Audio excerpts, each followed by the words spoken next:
In this lecture, I will explain how you can use a full room to your advantage, and how can you use it to gain more followers. A full room is a room that is already full, and other people can't join anymore. Clubhouse currently caps each room at 5,000 users. As you know, the app has had many famous people as speakers, such as Elon Musk, Mark Zuckerberg, and those rooms were full almost immediately. If you wanted to join, you had to wait for someone to leave first.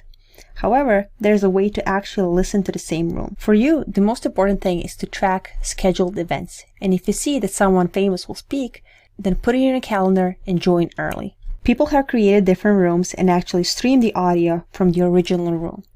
So you can create a new room and stream the original room.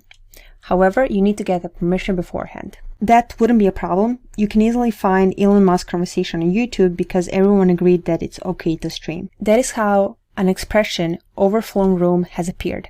So basically, people would name the rooms that are streaming an overflown room. This system can actually help you start a room if you never did it and see how the room works as a moderator. And since you're the only moderator or speaker in that room, people will click on your profile because they might want to follow you for future room hosting.